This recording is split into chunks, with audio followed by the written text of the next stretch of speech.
Episode 7. Welcome back to another episode at Consciously Evolving Enterprises. As always, I am your host, Mr. Ryan Dillon Brassington. A quick introduction. Okay, so this is a series of true short stories where we have been exploring the scary paranormal happenings caused by unfortunate domestic events in the family home. These are all freaky stories of survival in a domestic violent haunted home, from the memories of people that with lived experiences and have been kind enough to share their events and stories with us. Some seeking to find a common connection to verify the truth, others tell their truth to find healing, to heal that inner child, and reconcile with a past long avoided, push away and shut down. With true tales they open the door where shadows linger in nightmares, memories, fragmented memories of a former life lived as a child, and the real-life monsters are the parents we are meant to love in that family home. Derek Durwood, 2001. The many animals that lived and died in our family home. One time we were at the BMX track and from nowhere this massive kick-ass lightning storm came thundering in, balls of bright green light sparking across the sky. The rain fell hard and quick, watching it rolling in from the distance. We stood there and watched in amazement, before realizing we needed to get home. Within seconds the creek begun flooding, rising quick in a flash flood. We challenged each other to risk rising raging waters, rather have to go the long way home over the bridge, likely getting stuck in the hailstorm at its hits, so we gather our muster and agree that we will risk it, crossing the murky flow of creek storm water. My sister Natasha the first to put her legs into the stream, then Pickle, then Kelly, and then I, all of us linking arms to prevent being swept away. Then what happened next is unbelievable but still true, shocking, a shocking experience, an event that when I am reminiscing to tell this story, it still gives me goosebumps even to this day. Then the storm hit. It was already above our heads, the creek rising faster by the second, dumping our bikes in a dash, not caring as they are swept away in the river, our linking arms holding tight, ever more tighter as we cross. The hard current and slippery footing has us gasping as we made it halfway. We are screaming at each other to hold on and keep safe, freaking out as we cross the river rampage of death. The creek is now fully raging white water, repeater style. I and everyone else can barely keep a grip. My sister screams out loudly and suddenly lets go, breaking the chain of linked arms, and we float apart and just have enough grip to slowly push forward across to the other side. Natasha screaming out, "I just felt something brush past my leg. I think it was an animal." The rest of us still in scurry for survival and try not to die, be drowned or swept away. Finally, Pickle, Kelly, and I make it to the other side. However, Natasha was still in the middle, sweeping around under the water, searching with the water with her arms wide open, racking through the water as she stood firmly fighting the flow, looking around for the thing that just brushed past her leg. We thought she was mad. We all started screaming, "Get out!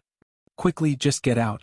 And still continued searching for whatever it was. Her friend Kelly yelled out, "Don't fucking worry, it's probably a big dead rat, something like that. Just get out of the bloody water."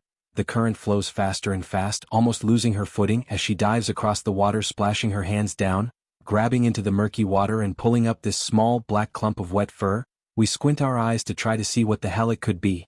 The black clumped ball of fur then went well, and Natasha screams out, "It's a fucking puppy."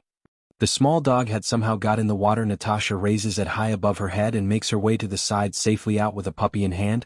She took the puppy home and cared for it all day and all night, trying to keep it warm and fed, but unfortunately, it did pass away late afternoon on in the second day. The many animals from cats to dogs and aquarium tropical fish. One of the first cats was a short-lived rescue found as we crossed the creek in a flash flood freak storm. My fondest family pet was a surprise when the old soul fox terroir appeared, dog at doorstep, looking through the screen past my mother and directly at me. We became best friend. His name was Pensioner, and I still feel guilty for kicking off my bed that one time in a night of summer heat. Sorry, old friend. After then or around his passing arrived two Rottweilers, massive dogs, scary dogs, insane dogs. The male Rottweiler chasing lightning strikes and thunder bolts up, down, and all around the back yard, and even one time getting his head stuck in the bathroom window. To be far, we believe it was a savior, as a candle had been lit in plastic cup and had burnt down to the window shelf, and the dog's head was stuck right next to it, so maybe he was trying to put it out, attacking the noise it made, or just wanted to get in. He did save the house from burning down that one time. The female Rottweiler was mental, absolutely nuts, consuming anything in sight, including the consumption of her recently birthed pups, of which I was the one to find and come to realize all the pups born yesterday are now gone, and I hear her crunching on bone. I run off of screaming. The dog has eaten her own. Good old Buster, the farting dog, the dribbler and long life liver. I was young when he met the end of his life, as I was told it was well lived, and he crawled under the house and quietly passed away. Not much longer into our childhoods we had to move to a bigger house. My sister were a bit older and wanted pups of their own, leading to incident after incident until we're allowed nothing but goldfish, thank God. The only dog I liked was Pensioner, and my sisters didn't know how to care for any of the animals, dogs and or cats, one of many to meet death by collision, hit at high speeds on a long dark semi-main road. Yet another dog found dead. Looking through a cluster of pit bull pups, I see one right up the back, still laying the dirt, not moving. I already knew, but my sister wanted me to attempted rescue, so into deep darkness of under the house, to finally find the pup, lifeless, with a can of dog food stuck tightly to its snout, cold and long dead. I could not remove the can with just my hands and had to crawl out with the deceased animal as it was. Seeing miscarried pups discarded into the waste bin, the backyard became a pet cemetery, and the grass grew fast and long, and thus when the guy next door came complaining and put the blame on us when his dog died from a snake bite, he was probably right. Worst of all was the pain of a Rottweiler's with its bowels coming out its butthole, perturbing. Poor thing gave itself a case of the world's worst hemorrhoids. The dog was put down. Also, my friends and I found a well-rotted, dried-up dead dog of half flesh and bones when we built up the courage to flip a discarded black garbage bag. So it wasn't before long our childhood backyard hard turned into a pet cemetery, with almost every inch having the decaying bones of a past pet underneath, the dirt below, the trampoline, the swings, the sandpit from the deconstructed pool, all had blood and bone within the soils. The nutrients must have been great for the yard because that summer it grew twice as high and we had the next door neighbor come banging on the front door. My mother answered and he crying, saying that we had killed his German shepherd, his beloved family pet. Sobbing he was angry, upset and pointing blame at us. He stated that his dog was bitten by a snake passed away and that the snake had come from our yard as he seen it slither off under the fence back into our yard. Well, I don't think we could refuse his claim as the grass in the yard was dramatically high and overgrown. The nightmares begun around then. I was around the age of 11 when the repeating nightmare of werewolf-like creatures attacking the house, half German shepherd dog half monkey, part as lion, part baboon. Every night for months the dream repeated. First they would start to gather on the clothesline, jumping onto it one after the other until the anticipation grew. Then they invaded, smashing through windows, getting into the house and trying to kill us, rip us apart and eat us with pure hate in their hearts. They rejoice in the bloodbath and killing spree, all chirping and wailing with glee as they are feasting on limbs and torsos, grabbing what they can rip off and carry away in a scurry back out the window and broken doors. All I see is blood and gore. Then I awake. Sometimes the dream is shorter and the colors change, but it was always the same. It ended in death. The whole family eaten alive by werewolves, and not even I survived. I tried to put all the dreams and nightmares behind me when I found out we were going on a holiday, but it turns out I predicted one possible future. Luckily, as close as this was to reality, it didn't end the same as my dream and we all lived, survived and came home. The Barley Monkey Wolf. Told from a child's perspective. So after many years of promise, my mother and father had worked up the funds to take a long-planned and well-earned holiday to our chosen destination, Bali, Thailand. After we all hand-dreamt of boarding a plane and landing in Thailand, our family finally was doing exactly that. So came the day my father, my mother, my little sister, my older brother and I, excitably landed in the foreign lands of Bali, Thailand. Getting off the plane I instantly noticed the change in weather. Here the atmosphere was more humid, sticky, sweaty, hotter but no in sun heat. The heat was in the air. Arriving to cabin huts and living quarters, the welcoming was everything I had dreamt of, a weave of flowers. Dancing fire ceremony. The guy who showed us how to make jungle fire was very funny, joking that when it rains we can't cook the food, so we all just go to McDonald's. On the first day we settled into the cabin, and later in the afternoon we all joined the campfire and listened to the locals tell stories of monsters, spirits and dangers hiding in the jungles that surround us. We heard about the local jinns that haunt most of the old and abandoned buildings in Bali, and we listened to tales of spirits lurking around waterholes, but the one story that stood out the most was about the monkey wolf. The monkey wolf was a baboon-like creature that shared traits in its appearance of both wolf and monkey, having the head and mane of a wolf-like creature and the body of a baboon with a lion's tail, its teeth long sharp and its stare vaguely sees through, and the feeling of being prey becomes an overwhelming sensation. You are its prey. Its scream, a squalling noise of intoxicating sound, causes fear, and you left to respond with fight, flight, or left frozen, unable to move, unable to avoid the pending doom as this monster comes bearing down on you with mass and force. Its strength unable to be matched, for man would have no chance in surviving an encounter with might and anger of the monkey wolf. I went back to the family cabin and couldn't sleep at all most of the night. Outside of the cabin I could hear something moving within the trees outside. Something was jumping from tree to tree. That's when I heard whatever it was scream, "Mahahudit uit, Mahahudit uit, Mahahudit uit."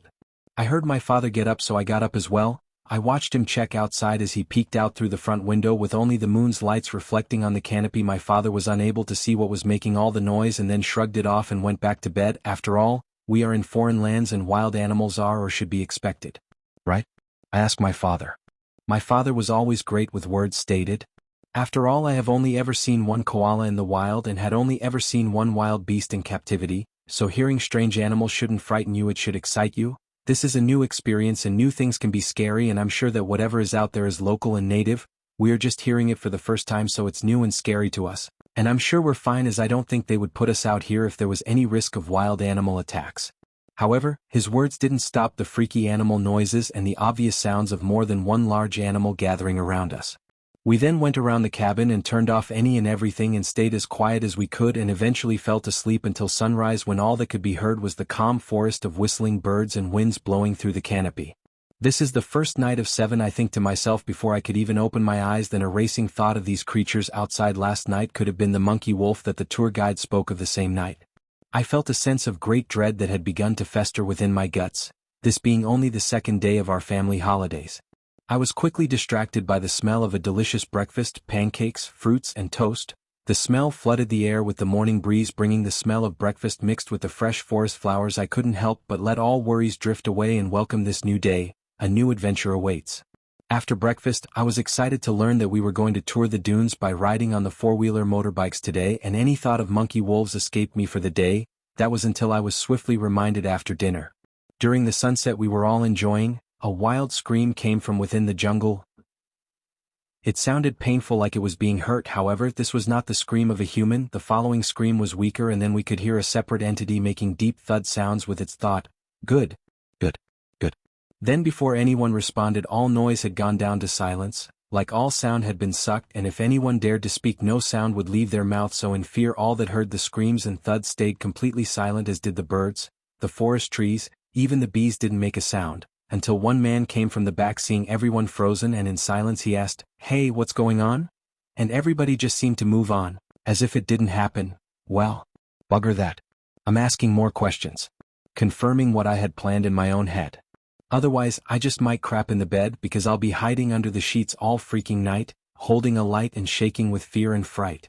But every adult I asked brushed me off or pushed me aside. Even my father tried to calm my nerves, but he admitted to having no further explanation. The idea of the monkey wolf was resurrected. A monkey that looked like a lion started to paint the picture of what this creature might look like. However, imagine this creature the image of this vicious monster, this beast with fur and fangs, that I had conjured up within my mind was nothing in comparison to being up close to the real thing. As we would find out later that very same night. On the second night of staying at the wooden cabin, we were all having a hard time sleeping, not only due to the humidity being intense but also due to the increasing noises of the jungle moving, animals of the night coming out swinging, running, jumping, singing. The sounds echo through the jungle forest. Among the sounds and songs of smaller night critters there was the sound of larger beastie animals chirping, clucking, hooting, thudding tones. The emanating noises sounded as if they were swarming around us, with the increasing sounds of crashing branches and snapping twigs. All I could do was lay in the bunk bed with my sister below, listening to all the emerging commotion outside. I lay there knowing it was the monkey wolf, just as I had heard it that day. Now it's here, just outside. I swear that's it is. As the fan blew warm air around the room and I stared at the roof, I asked while still looking at the roof, "Sis, can you hear that?" "Yes," she replied instantly, and sounding relieved I was also awake. "What is the big thing moving through the top of the trees? It sounds like there's more than 1 inch." I really did not want to scare her, so I too said I am really not sure. I then leaned my head over the side of the bed and questioned with a positive tone, "Want to investigate?" "Yeah, all right then," she replied. "Are you frightened, sister?" my younger sister asked. "Yes," I replied with a smile. "Isn't it existing?" We both went to the small window between the bunks and slid back the corner of the blinds. At first there was nothing but darkness, then our eyes adjusted and we could see the forest was light with the light of the moon. We could see the canopy moving with the breeze. As we are gazing out into the forest, we see one of the trees shake suddenly, then the one next to it, then the next tree. Something was moving through the trees, jumping one to the next. In the canopy the tree shook and the shadow of leaves flying and falling became more clearer as we tried to focus into the darkness, trying to glimpse of what was moving about. However, there was no need to get a closer look as it was coming towards us, and what I had seen was already enough. Thud ting ting ting. Thud ting ting ting. Something was being thrown at the cabin, a rock or a nut. Something just hit the hut. Boom thud. This sound was the sound of my father getting up from his bed. Boom thud boom. Hearing him come down the hall with his heavy footsteps was a relief. My father without hesitation goes straight outside to investigate. We sneak up behind to join him looking out the doorway and watch him step outside. My sister and I stand behind my father as he stepped forward out of the doorway and onto the small deck that surrounds the cabin. He stood there staring into the dark shadows of the forest jungle. As he stood there scanning the forest with his eyes, trying to any sight of the beasts that were chirping, shirking, clacking and the smacking of the branch to tree, suddenly all the commotion in the forest went silent. The silence was frightening. It seemed everything in the jungle forest went quiet, no echo, no movement, not even the sound of the wind, and it's felt like even the sound our breathing has fallen silent. Then breaking the silence, a small fruit nut or small rock was thrown at my father. The object flew past my father's head, missing him by an inch, and hit the cabin with a thud. The sound gave my father a fright and he let out a squall of surprises. Holy shit, what was? He asked out loud. As he said this, the jungle lit up with sounds and noises. The beasts squawked and squawked again, and then more of the animals came from deeper in the forest and they all started throwing things at the cabin. My father came rushing back into the cabin, telling us to close the blinds and turn off all the lights. The wild beast continued to throw heavy things at the cabin. My sister and I went to the bedroom and peeled back the corner of the curtain. Peering out the window into the dark moonlit jungle forest, we could see one of the animals. Was this the monkey wolf? I asked myself. That's when I see it. One of the animals jumped forward into the light of the moon. I watched this thing lunged forward onto a long branch. Now in full view, my brain was trying to figure out what I was looking at. This thing looked like a baboon but had the face of a wolf. Its tail stood up and the tail was tipped with a fluffy fur. Although it was dark, I could see it was covered in a light brown fur. It gripped the branch with both hands and feet, balancing on this elongated branch, bending under its weight. I watched it then barked a violent sound to its left, and more of these beasts came clapping, squeaking, banging and snapping tree branches as they all gather and begin to swarm the cabin. I watched 7 pairs of glowing white eyes gathered and stared back at me and my sister. The main one barked orders to the others as they creeped their way into the light of the moon. I could now see 7 of the brown white-eyed beastly animals jumping closer, making a loud commotion as they climb onto the roof, onto the deck. Bang, thud, bang, they were trying to get in. Then ting, ting, ting, 3 taps on the front window. Ting, ting, ting, it sounded like something tapping the window with a fingernail. Ting, ting, ting. My father gathered us in the back of the cabin, way back from the window. We all stood there in silence, huddled together.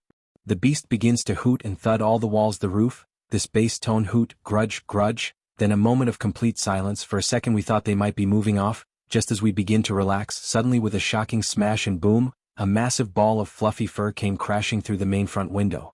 As this thing unrolled and now came face to face with this beastly creature, the creature screamed with an overwhelming quill. This thing started throwing the furniture. We were frozen looking at this thing, and was not a baboon, it was not a wolf.